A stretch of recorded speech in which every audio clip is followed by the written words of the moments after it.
Jadi rugi ya Wak. Bapak-bapak, ibu-ibu tadi yang tak salat sunnah sebelum subuh, rugi. Kaja itu. Oh, kalau tak kaja ke rumah saji, di rumah. Orang lazan. Berarti kalau masuk ke tu, salat sunnah. Tak harus dipaksakan ke rumah saji tu. Kalau di sini kita alhamdulillah tadi alarmnya bagus. Kadang-kadang ada di masjid lain di masjid lain yang acok saya lihat itu kan. Iqamat 5 menit setelah azan. Azan saya 3 menit, 4 menit. Lalu waktu kamari, tiba siko salat sunat. Awak sedang salat sunat, orang kamai. Kananya patuh mana ke alarm tu, alarm jam tu.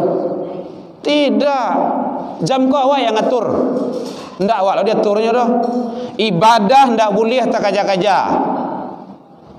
Bukan melalai-lalaikan. Hati-hati itu memahaminya. Ya malalai-lalaian tu waktu lah masuk awak masih main WE kayak menonton kayak main-main kayak itu yang melalaikan. Tapi kalau ibadah tak kaja-kaja terburu-buru itu tidak baik. Nah, gitu caranya. Jadi diatur saja.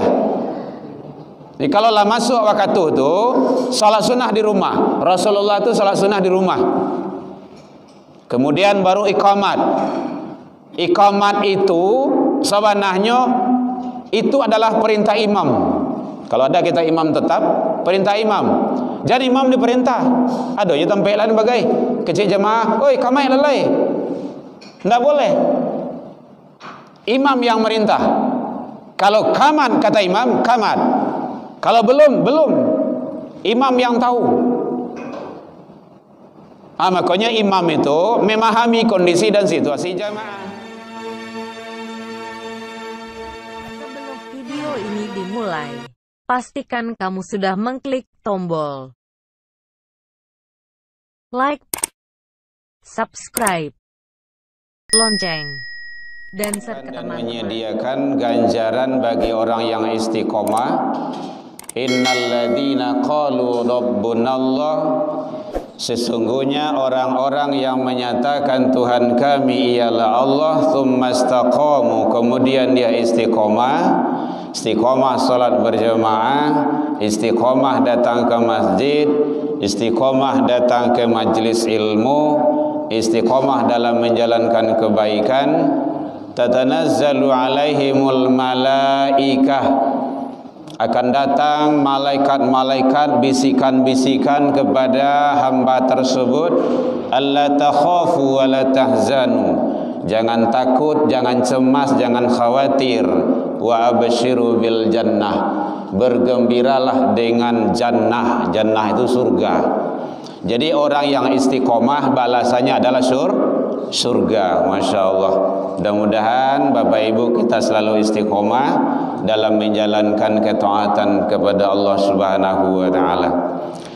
Selawat dan salam kepada Nabi besar Muhammad sallallahu alaihi wasallam. Allahumma salli ala Muhammad wa ala ali Muhammad.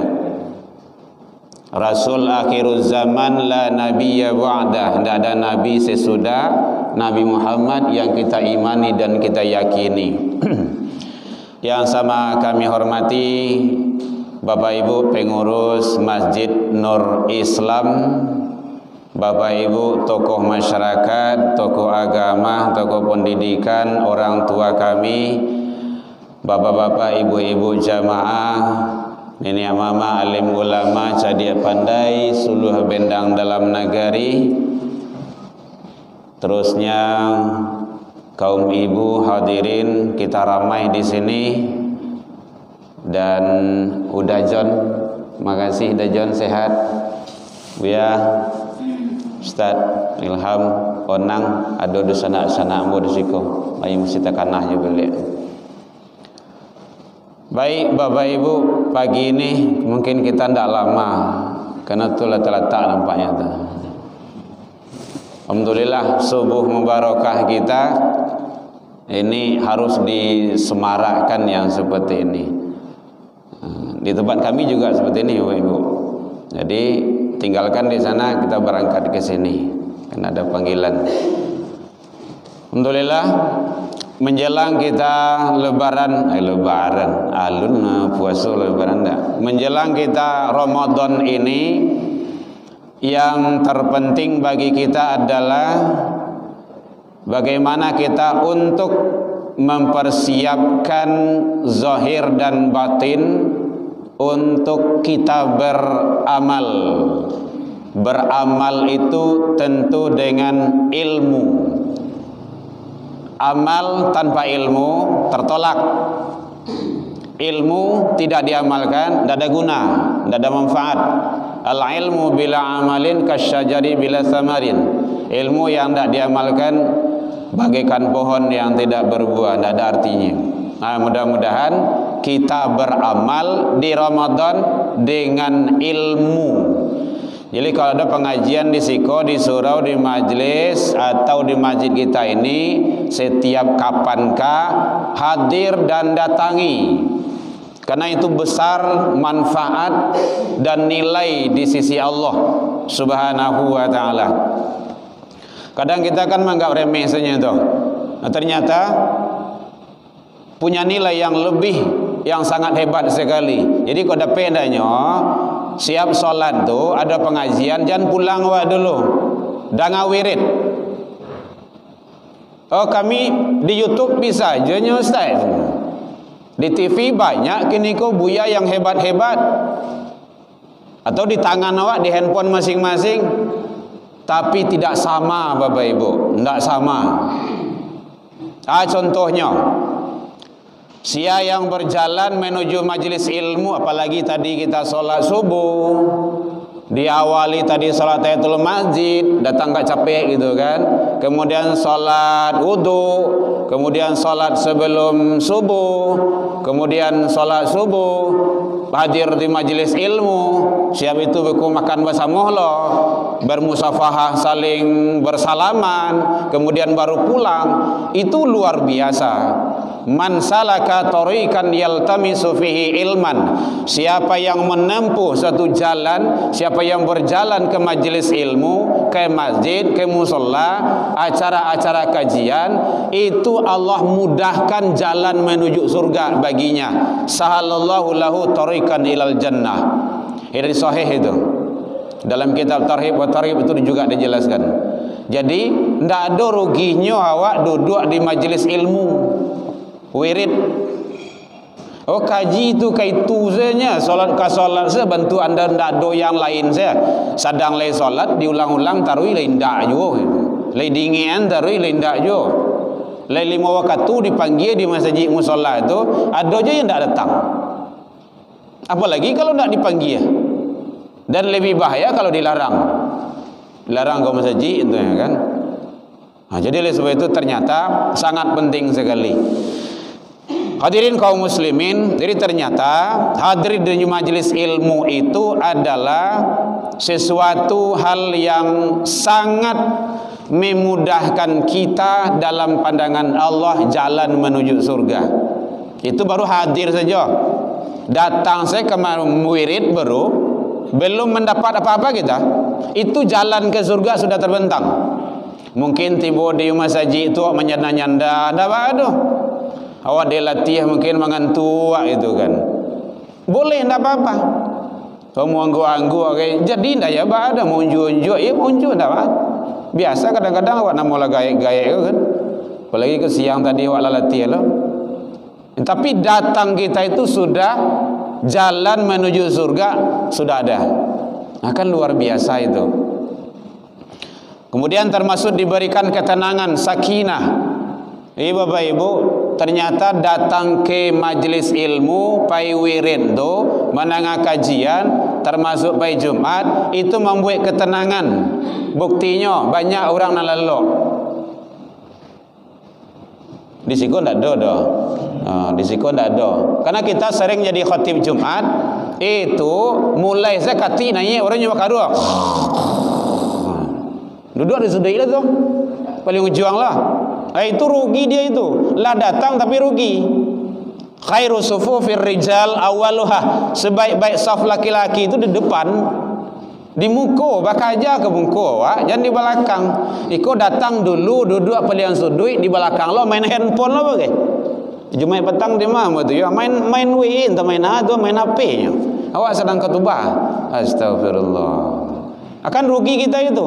Saf yang terdepan ini bagaikan berkorban dengan satu onta. Unta itu mahal itu Bapak Ibu.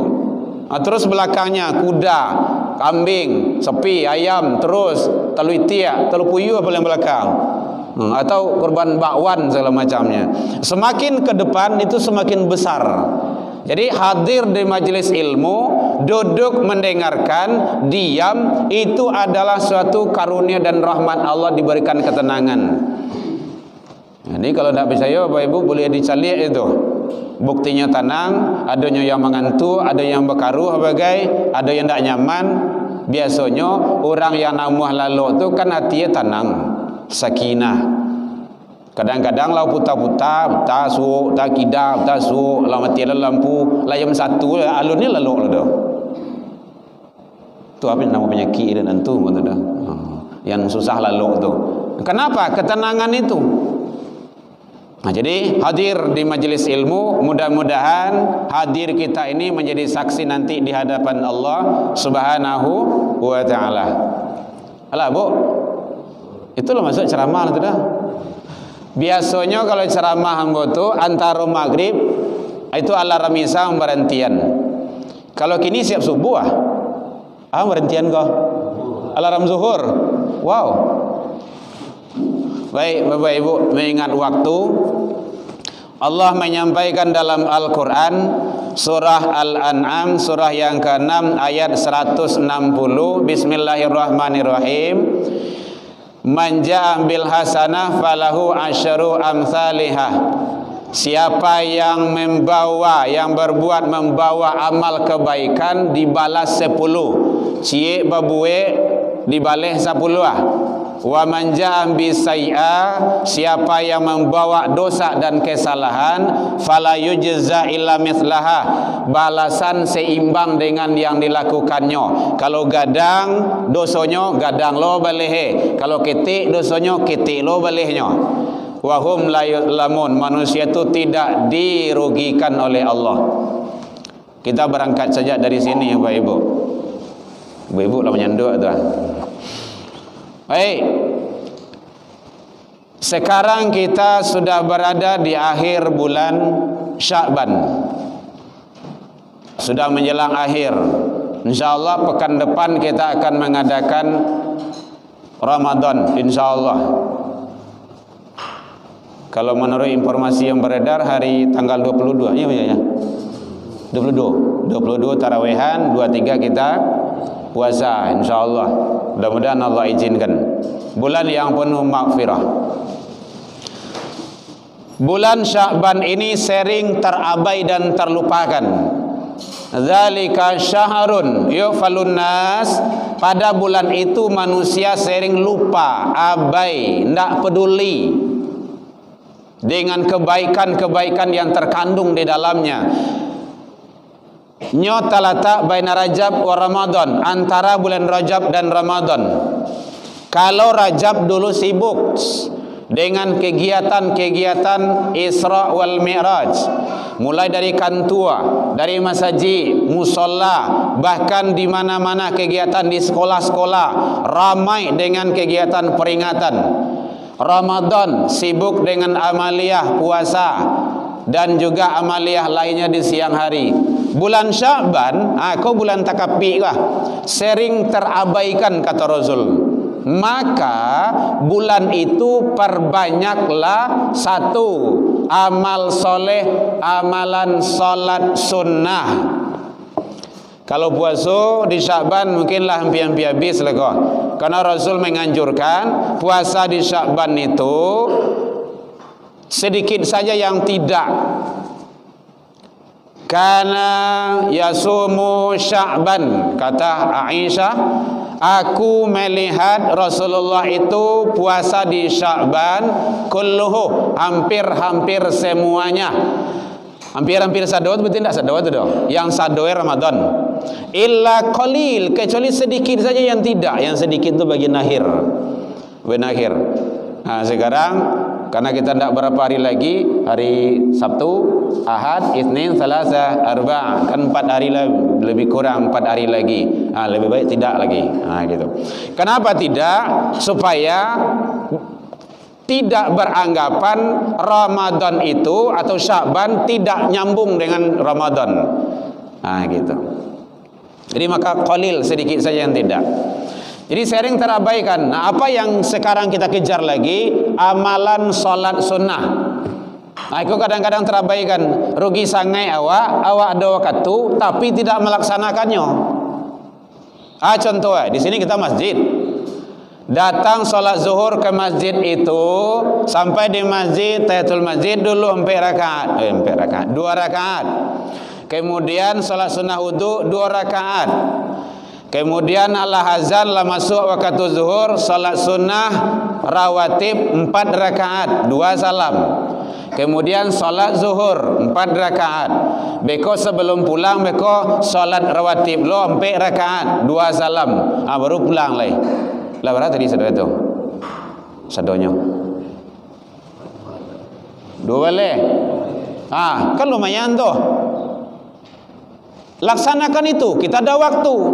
Karena kata Rasul, siapa yang sholat sunnah 4 rakaat sebelum zuhur, 4 rakaat sesudah zuhur, haramallah jasadu ala niran.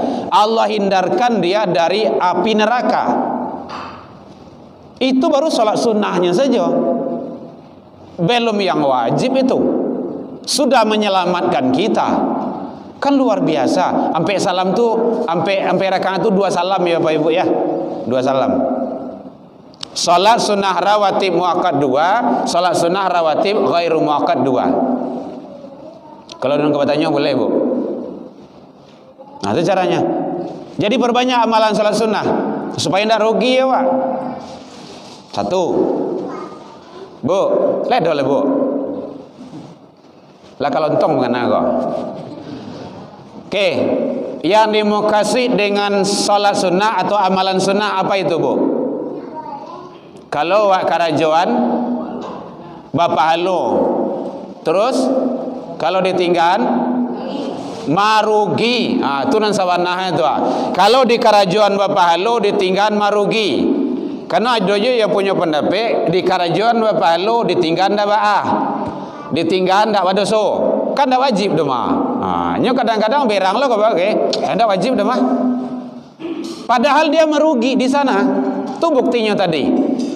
Siapa yang sholat sunnah 4 rakaat sebelum zuhur, sampai sesudah zuhur, dia terbebas, terselamatkan dari api neraka. Itu sunnah. Saya lihat dalam kitab Tarhib wa Targhib Nasaruddin Al-Albani, dalam kitab sahih hadis lainnya. Jadi jelas. Contoh yang kedua, siapa yang memelihara 12 rakaat sehari semalam, itu sholat sunnah itu Bapak Ibu. Salat sunnah 2 balik rakaat sehari semalam, banallahu lahu baitan fil jannah. Allah bangunkan istana di surga untuknya. Dengan amalan salat sunnah berbalas istana di surga. Masya Allah, kan luar biasa itu. Biasakan itu ya Bapak Ibu ya. Awak kalau tahu ilmunya tuh. Mayan 2 balik itu.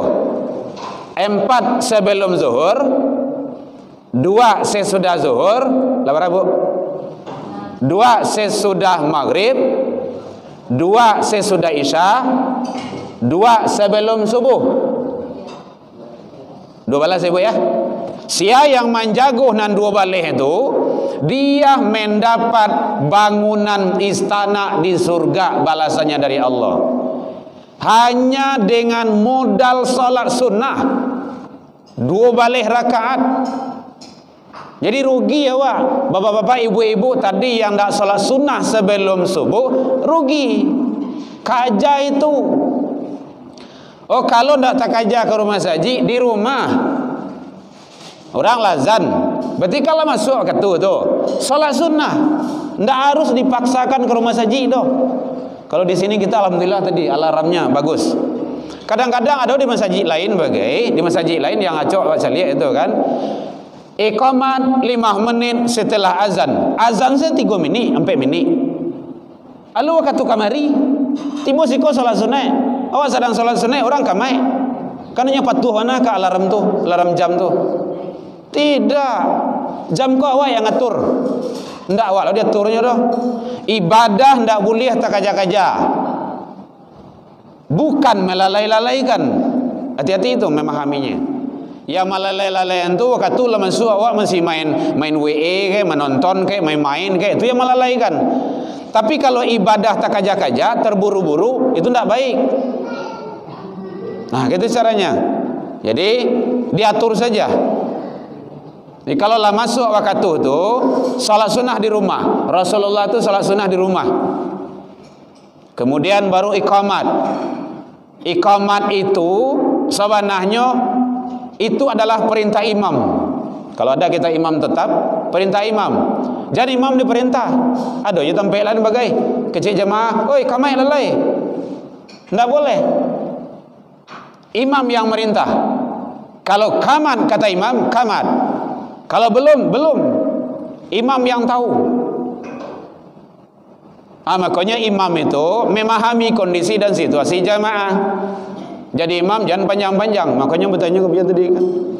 Siko pakai bismillah karya itu bah gitu kan. Tapi saya salut juga ada tulisan di sana tuh. Kaget juga melihat tadi. Kami menolak apa itu bacanya itu. Kaum Salafi dan Wahabi. Ya karena kalau merusak itu tidak usahlah gitu. Jadi artinya apa? Bahwa untuk ibadah jangan terkaja-kaja. Itu bahasa Minang itu. Bahasa Minang. Jangan terkaja-kaja. Jangan terburu-buru. Laksanakan mengikuti aturan sunnah saja. Ada kabarnya Bapak Ibu? Boleh. Itu baru dua baru tuh. Kan hebat salat sunnah itu. Salat sunnah.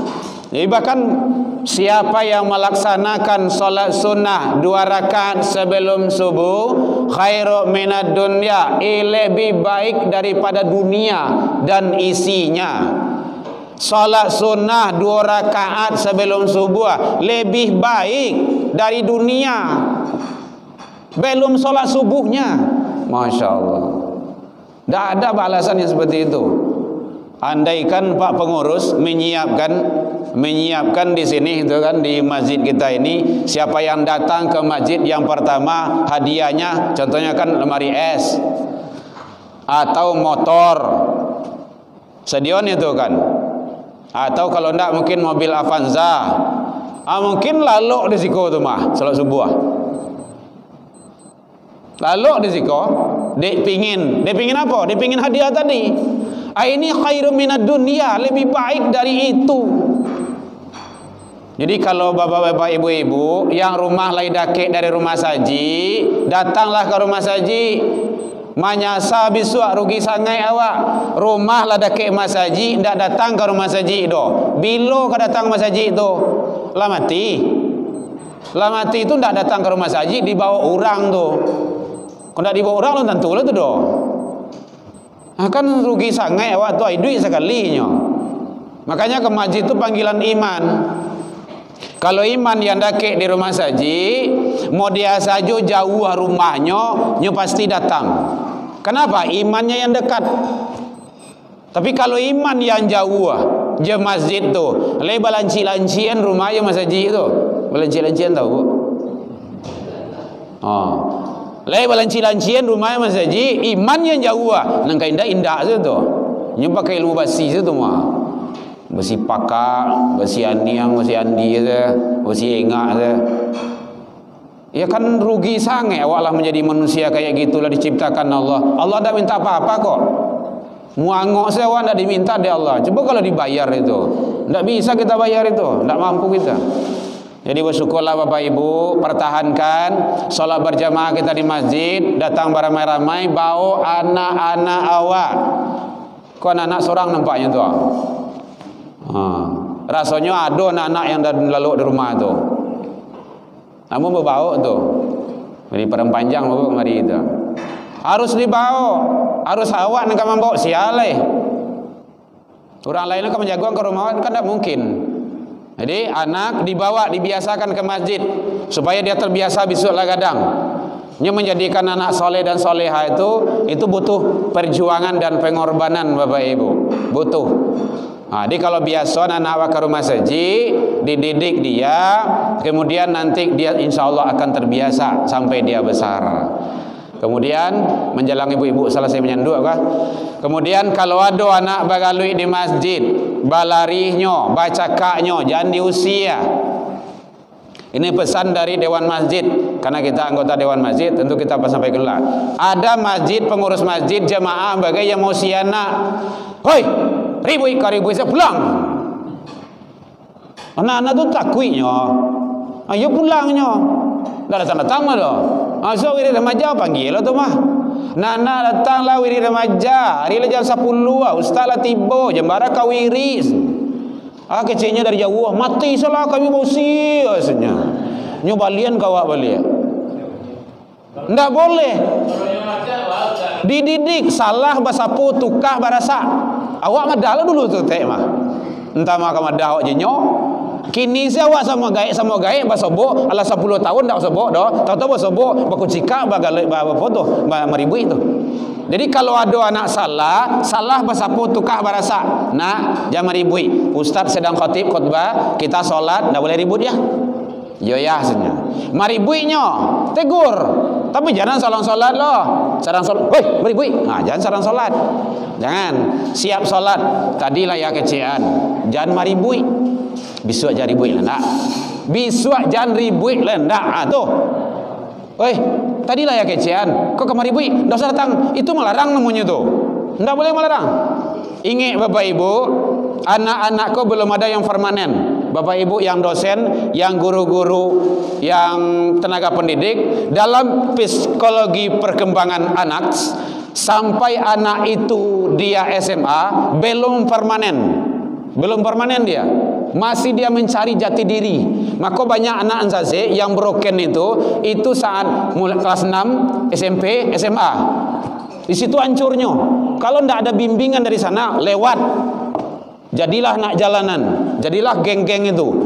Kalau anak di usia dari rumah saji, tidak dibawa ke rumah saji, anak pasti dibawa ke tempat maksiat.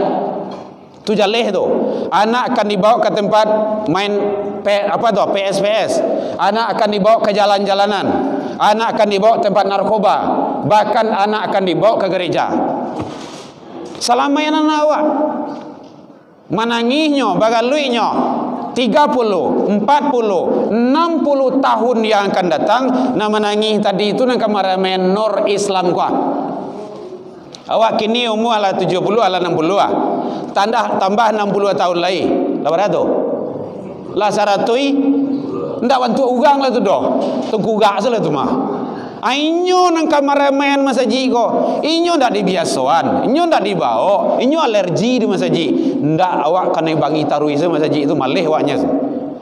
Makanya kita sebagai pengurus masjid harus berpikir bagaimana ada idarah, ada imarah, ada riayah. Itu masjid itu, manajemen masjid itu. Jangan hanya pembangunan fisik, mental, spiritual yang kamaisi ko paralu. Sangat paralu.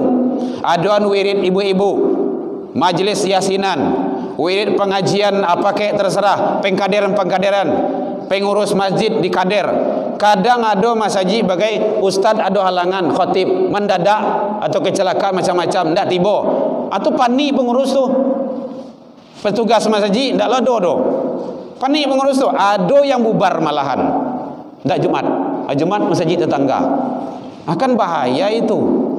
Jadi paralu, remaja dibawa caliklah tu. Inye awak dulu Buya Hamka, inye canduang, inye parabek di malahir beliau di masjid. Lah sudah, Bu. Kalau lah berhenti boleh. Ya, baik Bapak Ibu hadirin kaum muslimin. Jadi kenapa itu kami suarakan? Kami juga sedih melihat memang ada sampai ke telinga awak seperti itu, kaduan-kaduan telepon bagai, ya masjid itu dilarang anak-anak ke masjid itu. Akan mengawak. Biarlah matamu ikut pengurus kos. Di bagaimana dibersihkan pola pemikirannya. Jangan diusir. Dididik dia. Salahnya, yo memang anak proses dia. Insya Allah lambat laun dia akan terbiasa ke masjid.